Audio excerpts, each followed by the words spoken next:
España tiene una Constitución y esa Constitución, nos guste o no, establece con toda claridad que el Gobierno debe presentar presupuestos generales cada año.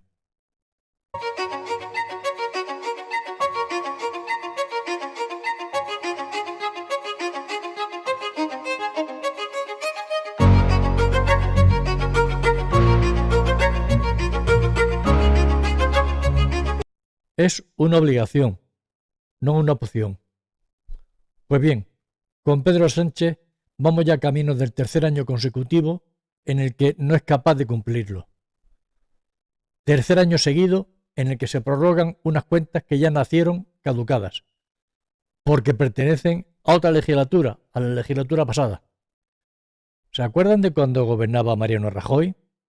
Entonces Pedro Sánchez, desde la oposición, no dudaba en elevar la voz, señalaba con dedo acusador y afirmaba con solemnidad que si un presidente era incapaz de presentar presupuestos, debía convocar elecciones de inmediato o someterse a una moción de confianza.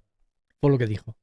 Que si no había presupuestos generales del Estado, el señor Rajoy lo que tenía que hacer era anticipar las elecciones. Conocí ya cuál es la respuesta del señor Rajoy. Si no hay presupuestos generales del Estado, eso no significa que haya un anticipo electoral.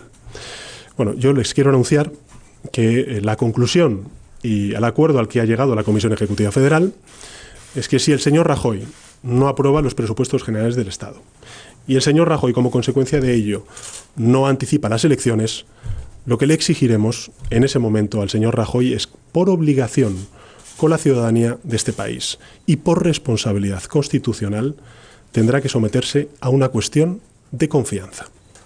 Pues bien, ahora, una vez en el sillón presidencial, Pedro Sánchez hace exactamente lo contrario. Se aferra al poder, repite la prórroga año tras año y lo justifica con un argumento más descarado: que no puede convocar elecciones porque eso abriría la puerta a que los españoles fueran gobernados por la derecha y la ultraderecha. Vamos, que viene el coco, y Pedro lo va a evitar. Como si el mandato democrático se resumiera en una sola cosa: mantenerlo a él en la Moncloa a cualquier precio.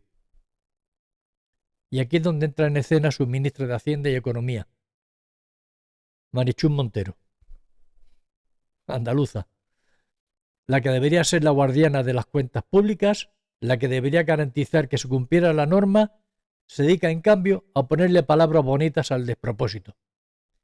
Montero insiste en que prorrogar los presupuestos no es un problema, que con algunos retoques y modificaciones se pueden extender las necesidades del país. Dice que se trata de un gesto de responsabilidad en un contexto político complicado. Incluso ha llegado a afirmar que es mejor la prórroga que el bloqueo. O sea, que lo que la oposición denunciaban como un escándalo ahora es presentado como una virtud. Y no se queda ahí. La ministra asegura que con la prórroga se garantiza la estabilidad, que los ciudadanos no notarán diferencia, que los compromisos con Bruselas seguirán adelante. Y cada vez que la prensa le pregunta por qué no se presentan unas nuevas cuentas, Montero responde con la misma cantinela: que no hay mayoría suficiente, que las circunstancias no lo permiten y que la prioridad es proteger a las familias. Son palabras huecas que esconden una verdad sencilla: este gobierno no tiene fuerza política para aprobar presupuestos y no quiere asumir el coste de unas elecciones. Pero es que otros ministros tampoco se han quedado callados. Félix Bolaños, el ministro de la Presidencia, repite que lo importante es la estabilidad institucional y que el Ejecutivo no se va a distraer con debates estériles. O sea, debatir los presupuestos es un debate estéril. Ya. Traducción: prorrogar presupuestos año tras año no es un problema siempre que sirva para que Pedro siga en la Moncloa. Y luego Nadia Calviño, que ocupó la vicepresidencia económica, también defendía que con ligeros ajustes las cuentas prorrogadas eran perfectamente operativas. Es decir, el gobierno en bloque se ha instalado en una especie de autoengaño colectivo. Lo que ayer era inaceptable, hoy es normal. Y el contraste es sangrante. Pedro Sánchez, El mismo que exigía responsabilidad y limpieza democrática a Rajoy, hoy manipula la Constitución como si fuera plastilina. Lo que antes señalaba como motivo para dimitir y convocar elecciones, ahora se convierte en un simple trámite administrativo sin importancia. Y para más insulto a la inteligencia, nos dicen que lo hace por nuestro bien, para evitar que el país caiga en manos de la derecha y la ultraderecha. La realidad es otra.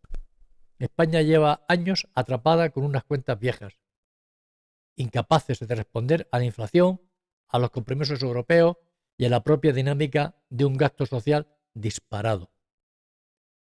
Las comunidades autónomas y los ayuntamientos se quejan de la falta de recursos actualizados. Y mientras tanto, el gobierno sigue improvisando, prorrogando y maquillando lo que ya es insostenible.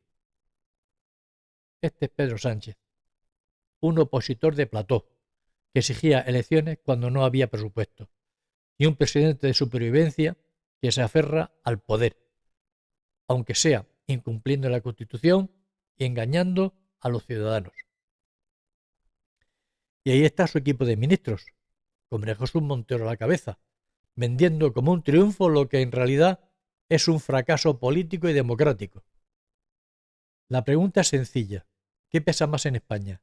¿La Constitución, que Pedro Sánchez prometió cumplir y hacer cumplir, o la ambición personal de un presidente dispuesto a eternizarse en el poder a costa de todos? Porque ya no se gobierna para el país, se gobierna para salvarse a sí mismo.